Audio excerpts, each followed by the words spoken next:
मैं अभिमत कुमार, अनुदेशक व्यवसाय mechanic motor vehicle, government industrial training institute Badaun से आप लोगों के समक्ष बच्चों आज मैं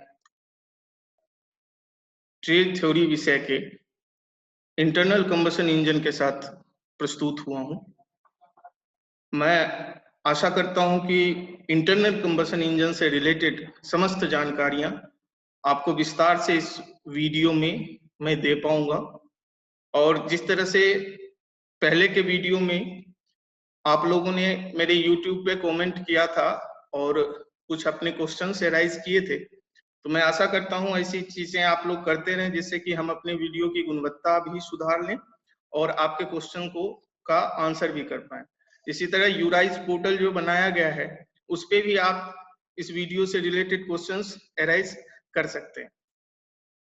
मैं इस संदर्भ में एक आप लोगों के बीच स्क्रीन शेयर करूंगा और जो पीपीटी बनाई है उस पीपीटी में आप देखते रहेंगे। बेसिकली वो पीपीटी इंग्लिश में बनाई गई है मगर मैं डिटेलिंग करूंगा वो आपको हिंदी में डिक्टेट करूंगा। मैं शेयर कर रहा हूं।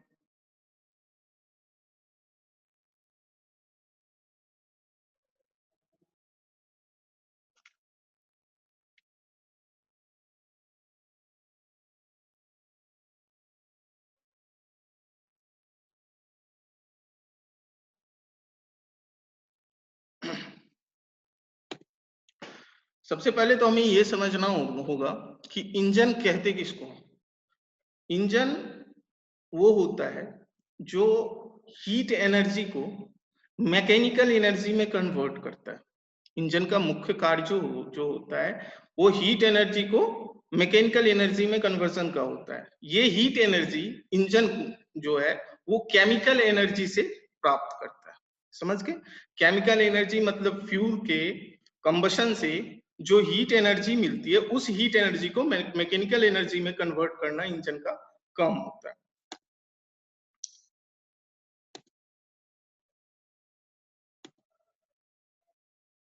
अब देखिए इंजन के classifications according to fuel used. जो हम लोग फ्यूल का इस्तेमाल करते हैं उसके अकॉर्डिंगली इंजन को 4 भागों में डिवाइड किया गया है। Petrol engine, diesel engine, gas engine, biofuel engine. According to number of strokes per cycle, strokes के आधार पे इंजन को 2 भागों में डिवाइड किया गया है, 4 स्ट्रोक इंजन और 2 स्ट्रोक इंजन। अब ये देखिए इंजन के पार्ट्स कौन कौन से होते हैं। इंजन के पार्ट्स एक मैंने व्यू दिखाया है आपको। इस सारे पार्ट्स के बारे में आगे के स्लाइड्स में हम डिटेल में आपको बताएंगे।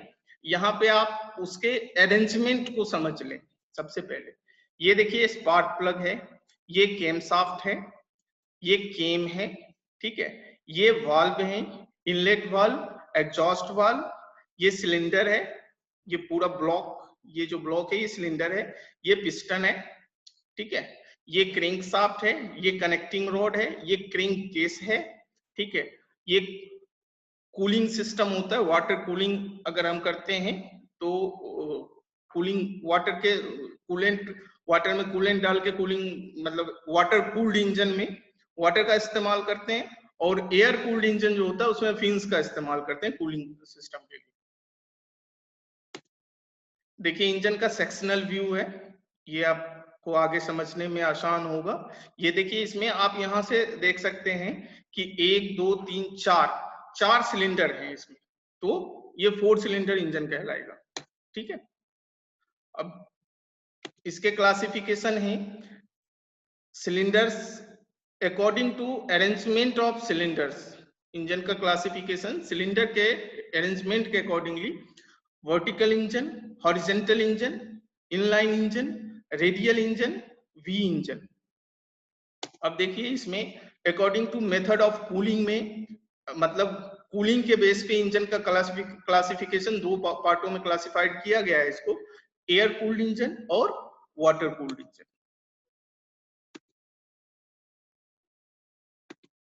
ये देखिए एक मैंने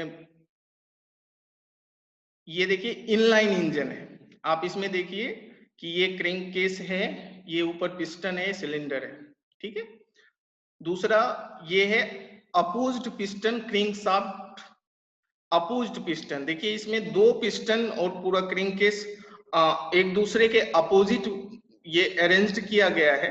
दोनों का टीडीसी जो होता है वो सेम होता है। इस पिस्टन का भी टीडीसी यही है, इसका भी टीडीसी यही है। ये वी इंजन बोलते हैं इसको। इसमें वी शेप में दो पिस्टन्स को अरेंज किया जाता है। ये हॉरिजेंटली अपोजिट इंजन है, ये वर्टिकली अपोजिट इंजन है। और ये रेडियल इंजन जिसमें मल्टीपल सिलेंडर इस तरह से अरेंज किए जाते हैं।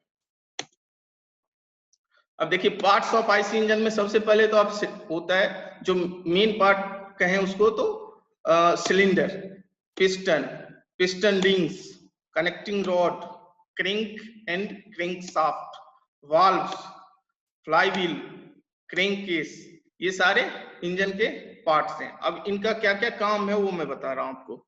सिलेंडर का काम होता है कि इसमें सिलेंडर के अंदर ही बर्निंग प्रोसेस जो होता है, कंबशन प्रोसेस जो होता है वो सिलेंडर के अंदर होता है। फ्यूल का कंबशन प्रोसेस सिलेंडर के अंदर होता है। इसके अंदर के डायामीटर को बोर कहते हैं। सिलेंडर के अंदर के डायामीटर को बोर कहते हैं। और उसके लेंथ को, जहां से कंबशन एरिया स्टार्ट होता है पिस्टन हेड के ऊपर से जो लेंथ होता है उस लेंथ को स्ट्रोक कहते हैं। एक चीज मैं बताऊं आपको, ये बोर और स्ट्रोक मिलके ये वॉल्यूम बनाता है। जो आप देखते हैं कि गाड़ियों में 100 सीसी, 150 सीसी, 350 सीसी, ये सीसी क्या है? Cubic centimetre. ये वॉल्यूम है। जिसका वॉल्यूम जितना बड़ा होगा उसके इंजन की कैपेसिटी उतनी ज्यादा होगी। हाँ, और उसका माइलेज जो होगा वो उतना कम होगा। वो ज्यादा फ्यूल को कंज्यूम करेगा। इसीलिए ज्यादा सीसी वाली गाड़ियां कम माइलेज देती हैं मगर पावर ट्रांसमिट ज्यादा करती है। ठीक है। अब देखिए पिस्टन। पिस्टन का काम होता है कि वो सिलेंडर के अंदर रेसिप्रोकेटिंग मोशन करता है। फ्लो एंड थ्रू बोल सकते हैं उसको। रेसिप्रोकेटिंग मोशन सिलेंडर के अंदर पिस्टन करता है। ये कंबशन में जो होता है, जो पावर डेवलप होता है वो पिस्टन ही होता है। जो पिस्टन उस पावर को क्रैंककेस तक ट्रांसफर करता है। कंबशन तो हो गया, कंबशन का प्रोसेस अंदर सिलेंडर के हो रहा है, मगर इस कंबशन से जो पावर डेवलप हो रहा है उसको पिस्टन ही क्रैंककेस तक ट्रांसफर करता है। अब पिस्टन में लगे होते हैं पिस्टन रिंग्स। पिस्टन रिंग्स जो होते हैं ये ऊपर के एरिया में, यहां पे आप देख सकते हैं, ये मेटालिक होते हैं जिससे कि सिलेंडर और पिस्टन के बीच में, ठीक है, बिल्कुल एयर टाइट रहे, गैसेस बाहर लीक ना हो। अगर गैसेस बाहर लीक होंगे तो बहुत सारी समस्याएं आ सकती हैं। हमारा प्रेशर जनरेट नहीं होगा, हमारा पावर जनरेट नहीं होगा। यही वजह है कि पिस्टन रिंग घिस जाने के वजह से बहुत सारी समस्याएं इंजन के अंदर डेवलप होती हैं। पिस्टन नहीं घिसता है, पिस्टन रिंग घिसता है। हम लोग अगर पिस्टन रिंग घिस जाता है तो हम रिंग को फिर चेंज करते हैं। ठीक है। अब देखिए ये कनेक्टिंग रॉड, ये जो होता है, ये कनेक्टिंग, नाम ही इसका है कनेक्टिंग रॉड। ये पिस्टन और क्रैंकशाफ्ट को कनेक्ट करता है एक पिन जॉइंट के माध्यम से। एक पिन जॉइंट के माध्यम से पिस्टन और क्रैंकशाफ्ट को कनेक्ट करता है और रेसिप्रोकेटिंग मोशन को रोटरी मोशन में कन्वर्ट करता है। ये भी काम कनेक्टिंग रॉड का ही है। जो पिस्टन मूव कर रहा है उसका मोशन रेसिप्रोकेटिंग है, मगर जो क्रैंकशाफ्ट मूव कर रहा है उसका मोशन रोटरी होता है। तो ये इसका फंक्शन है कि रेसिप्रोकेटिंग मोशन को रोटरी मोशन में कन्वर्ट करता है।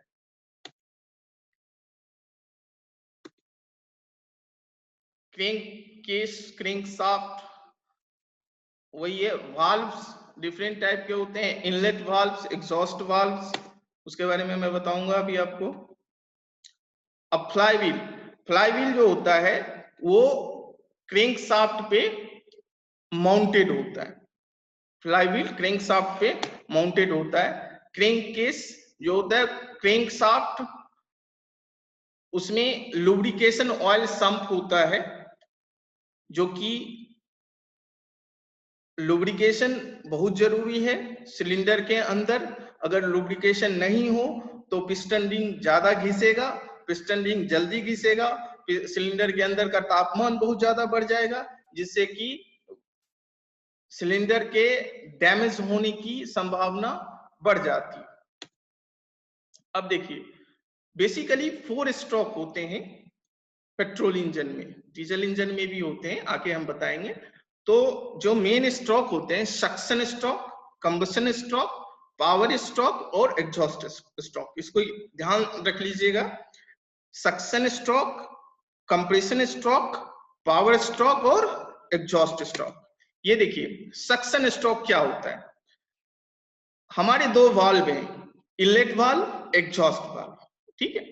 तो जो इनलेट वाल्व होता है सक्शन स्ट्रोक में क्या होता है कि इनलेट वाल्व ओपन होता है, एग्जॉस्ट वाल्व क्लोज्ड होता है। इनलेट वाल्व जब ओपन होता है और पिस्टन का मूवमेंट टीडीसी से बीडीसी की तरफ होता है। टीडीसी मतलब टॉप डेड सेंटर और बीटीसी मतलब bottom dead centre. Full form आप समझ लें, टॉप डेड सेंटर और बॉटम डेड सेंटर। तो पिस्टन जो होता है सक्शन स्ट्रोक में टीडीसी से बीडीसी की तरफ मूव करता है। जब ये टीडीसी से बीडीसी की तरफ मूव करता है तो टीडीसी वाला जो एरिया होता है उसमें प्रेशर ड्रॉप होता है। जब ये प्रेशर ड्रॉप होता है तो ये इनलेट वाल्व ओपन होके उसमें से ऑटोमेटिक एयर फ्यूल का मिक्सचर सिलेंडर के अंदर आता है। कब तक आता है? जब तक कि प्रेशर इक्विवेलेंट ना हो। बर्नौलीज थ्योरम आप लोग नहीं पढ़े होंगे तो समझ लें कि ये लॉ है कि हाई प्रेशर से लो प्रेशर की ओर फ्लो होता है फ्लूइड का, ठीक है। तो सिलेंडर के अंदर जब टीडीसी से बीडीसी की ओर पिस्टन मूव किया तो ऊपर के एरिया में प्रेशर ड्रॉप हुआ और बाहर का टेम्परेचर ज्यादा है, तो ऑटोमेटिक एयर फ्यूल का मिक्सचर जो कार्बोरेटर से ब्लेंड होके आ रहा है वो सिलेंडर के अंदर आएगा जब तक कि प्रेशर बराबर ना हो जाए, ठीक है। अब इसमें जब आ गया तो जब दोनों का प्रेशर सेम हो गया तो इनलेट वाल्व क्लोज हो जाएगा। अब नेक्स्ट स्ट्रोक पे हम आएंगे कंप्रेशन स्ट्रोक। कंप्रेशन स्ट्रोक में क्या होता है कि दोनों वाल्व क्लोज होते हैं, इनलेट और एग्जॉस्ट दोनों वाल्व क्लोज होते हैं और पिस्टन जो होता है वो टीडीसी से फिर बीडीसी की तरफ मूव करता है। मतलब एयर फ्यूल का जो मिक्सचर सक्शन में आया वो तो टीडीसी के एरिया में है ही, अब पिस्टन टीडीसी से बीडीसी तरफ मूव कर रहा है, मतलब उस एयर फ्यूल के मिक्सचर को कंप्रेस कर रहा है, ठीक है। और क्रैंक शाफ्ट का मोशन तो जैसे पिस्टन मूव करेगा क्रैंक शाफ्ट रोटेट होएगा, क्योंकि पिस्टन कनेक्टेड है कनेक्टिंग रोड से, कनेक्टिंग रोड कनेक्टेड है क्रैंक शाफ्ट से, तो वो रोटेट होगा, ठीक है। अब ये पेट्रोल एयर के मिक्सचर को 1:11 के रेशियो में कंप्रेस करता है, ठीक है। और इसी स्ट्रोक के लास्ट में स्पार्क प्लग से स्पार्क होता है और इग्निशन होता है। इस बात को जरा सा ध्यान से देखें, बहुत लोगों में कंफ्यूजन होता है कि इग्निशन जो होता है वो पावर स्ट्रोक में होता है, ऐसा नहीं। कंप्रेशन स्ट्रोक के ही एंड में स्पार्क प्लग से स्पार्क होता है और इग्निशन होता है। अब आ जाते हैं हम लोग पावर स्ट्रोक में। पावर स्ट्रोक में क्या होता है कि इसमें भी दोनों वाल्व क्लोज्ड हैं, ठीक है। और पिस्टन जो है जब जैसे ही इग्निशन हुआ तो इग्निशन जैसे होगा तो वो एक्सपेंड करेगा, जब आग लगी तो धुआं बनेगा, धुआं बनेगा तो एक्सपेंड करेगा, तो पिस्टन को टीडीसी से बीडीसी की तरफ धक्का देता है, ठीक है। तो वो फिर बीडीसी की तरफ जाता है और एग्जॉस्ट वाल्व में इनलेट वाल्व तो बंद ही रहता है, एग्जॉस्ट वाल्व ओपन होता है और एग्जॉस्ट गैसेस बाहर निकल जाते हैं, ठीक है, और पिस्टन जो है फिर से बीडीसी से टीडीसी की तरफ मूव करता है। ठीक है, अब मैं आप लोगों को दिखाऊंगा कि ये है क्रैंक शाफ्ट का रोटेशन। ठीक है, ये देखिए क्रैंक का सक्शन है, तो पिस्टन जो है सो टीडीसी पे अभी है, टीडीसी से बीडीसी की तरफ मूव कर रहा है, तो क्रैंक शाफ्ट इस पोजीशन इस रोटेशन में मूव करेगा। ये आ गया यहाँ पे। अब कंप्रेशन स्ट्रोक में ये यहाँ से फिर पिस्टन ऊपर की तरफ जाएगा, तो क्रैंक शाफ्ट इस रोटेशन में मूव करेगा। उसी तरह वर्किंग स्ट्रोक में फिर इस रोटेशन में मूव करेगा। तो जैसे जैसे टीडीसी से बीडीसी का रोटेशन होगा, क्रैंक शाफ्ट का भी मूवमेंट होगा। अब हम लोग आते हैं डीजल इंजन में। प्रोसेस वही है, डीजल इंजन में भी ये होता है कि स्ट्रोक्स उतने ही, suction, compression, power, exhaust, strokes उतने ही इसमें भी होते हैं, मगर इसमें थोड़ा सा डिफरेंस है। जैसे सक्शन स्ट्रोक अब डीजल इंजन का आप देख लीजिए, डीजल इंजन में भी सक्शन स्ट्रोक में दोनों वाल्व जैसे पहले क्लोज थे, क्लोज रहेंगे।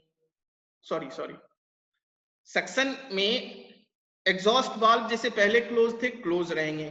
पिस्टन का मूवमेंट टीडीसी से बीडीसी की तरफ होगा, इनलेट वाल्व ओपन होगा। मगर जब पेट्रोल इंजन के केस में जहां पे एयर फ्यूल का मिक्सचर इनलेट वाल्व से इन करता था, डीजल इंजन के केस में सिर्फ और सिर्फ एयर उसमें से इंटर करेगा। ध्यान दें, पेट्रोल इंजन में सक्शन स्ट्रोक में एयर फ्यूल का मिक्सचर इनलेट वाल्व से इन करता है, वहीं डीजल इंजन में सक्शन स्ट्रोक में सिर्फ और सिर्फ एयर आता है। ठीक है, क्लियर है? अब आइए कंप्रेशन स्ट्रोक में। कंप्रेशन स्ट्रोक में उसी तरह से दोनों वाल्व बंद रहेंगे, बीडीसी से टीडीसी की तरफ पिस्टन का मूवमेंट होगा। ठीक है, 1:20 के रेशियो में ये कंप्रेस करेगा। ठीक है, और इसी कंप्रेशन स्ट्रोक के एंड में इंजेक्टर से, फ्यूल इंजेक्टर से स्प्रे होगा डीजल का। जहां पेट्रोल इंजन के केस में जो काम स्पार्क प्लग का रहता था, वो काम यहां फ्यूल इंजेक्टर का है। कंप्रेस्ड एयर पे जब फ्यूल डीजल का स्प्रे किया जाता है, तो उसमें ऑटोमेटिक इग्निशन हो जाता है। आप समझ रहे हैं चीजों को? ऑटोमेटिक इग्निशन हो जाता है। थोड़ा सा मैं आपको ब्रीफ करूंगा कि पेट्रोल इंजन में ऑक्टेन नंबर होता है, मतलब C8 होता है। डीजल इंजन में C10 नंबर होता है, मतलब C10 होता है। C की वैल्यू, और वहीं आप चले जाइए एलपीजी सिलेंडर में, तो वो क्या होता है? C4 होता है। नॉर्मल ब्यूटेन, आइसोब्यूटेन, C4 होता है। तो C का वैल्यू जिसमें जितना कम होगा, उसकी इग्निशन स्पार्क के लिए आग से वो उतना जल्दी इग्निट हो जाएगा। एलपीजी को जरा सा आप स्पार्क दें तो वो जलना शुरू हो जाता है। पेट्रोल को उसके तुलना में कम जल्दी जलता है, एलपीजी ज्यादा, क्योंकि एलपीजी का सी का वैल्यू कम है पेट्रोल से। डीजल का बहुत ज्यादा है, तो वो आग से नहीं जलता, वो प्रेशर से जलता है।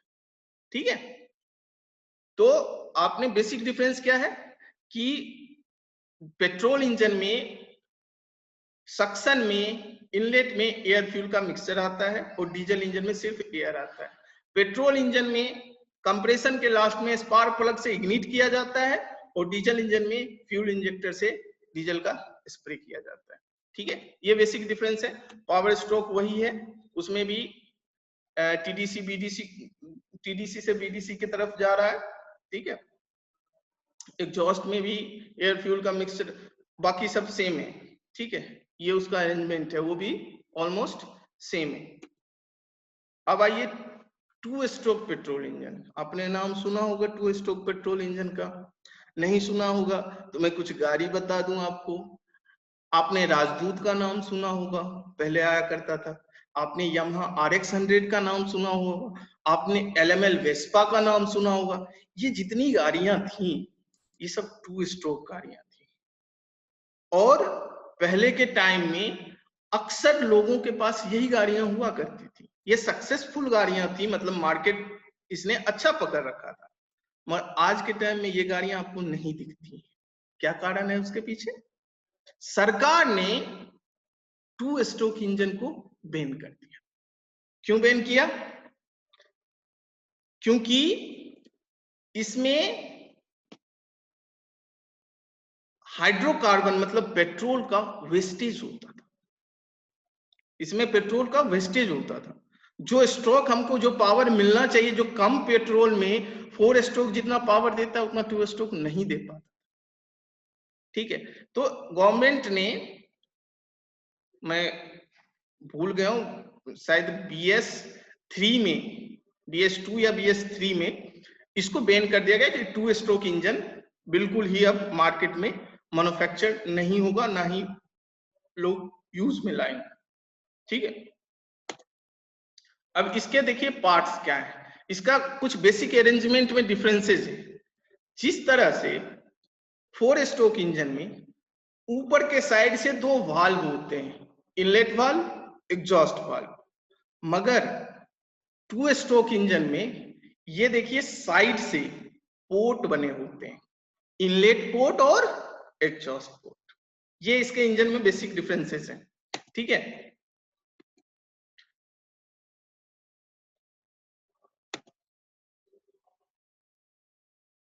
अब इनलेट पोर्ट और एग्जॉस्ट पोर्ट, एक होता था ट्रांसफर पोर्ट, 3 पोर्ट होते थे, इनलेट पोर्ट, एग्जॉस्ट पोर्ट और ट्रांसफर पोर्ट। ये ट्रांसफर पोर्ट जो होता है पेट्रोल एयर के मिक्सचर को क्रैंककेस में से सिलेंडर में ट्रांसफर करता था। ठीक है, अब देखिए क्या होता था कि ये जो प्रोसेस है सक्शन, कंप्रेशन, पावर, एग्जॉस्ट, ये इसमें भी होता है। ठीक है, तो आप जरा ध्यान दीजिए कि पहला साइकिल कंप्लीट हुआ, मतलब suction power compression, suction compression power exhaust complete हुआ, और दूसरे साइकिल का इधर एग्जॉस्ट खत्म हुआ और दूसरे साइकिल का सक्शन आ गया। दूसरे साइकिल का इधर पहले साइकिल खत्म हुआ एग्जॉस्ट पे, दूसरा साइकिल शुरू हो रहा है सक्शन पे। ठीक है, तो ये बिल्कुल सीक्वेंस प्रोसेस है, बिल्कुल सीक्वेंस, मतलब विद इन अ सेकेंड ये चीजें होती हैं।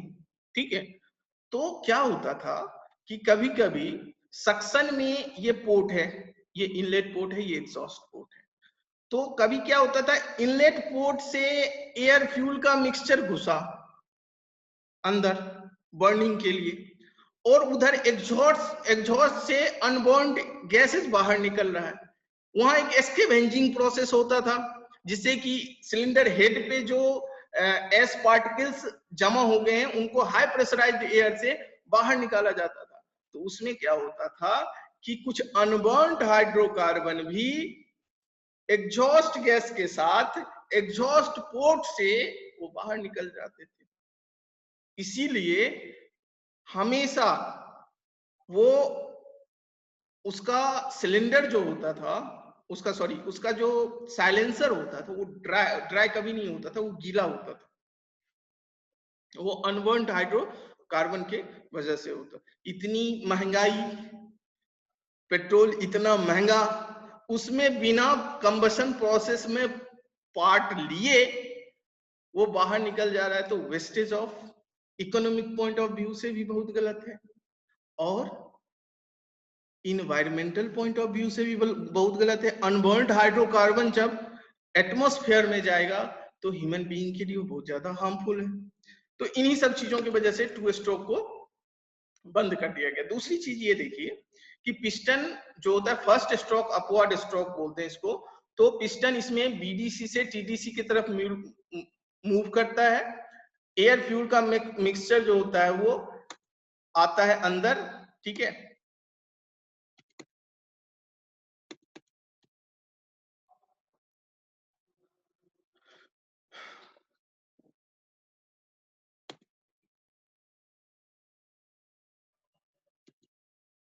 इसमें देखिए ये आया स्कैवेंजिंग प्रोसेस। ठीक है, तो जहां पे सक्शन, कंप्रेशन, पावर, एग्जॉस्ट ये कंप्लीट होने पे 4 स्ट्रोक में पूरा क्रैंक शाफ्ट का एक रोटेशन कंप्लीट हो जाता है, वहीं पे 2 स्ट्रोक में ये हाफ रोटेशन पे रह जाता है। ठीक है, ये भी एक बचा थी इसको खत्म करने की। तो मैं आशा करता हूं कि इस वीडियो में मैं आपको ज्यादा से ज्यादा कंटेंट दे पाया हूँगा, और मैं जल्द ही इस विषय से रिलेटेड दूसरा वीडियो भी आप लोगों को के समक्ष प्रस्तुत करूंगा।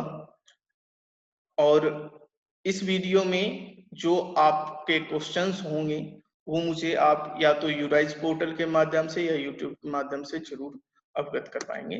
धन्यवाद।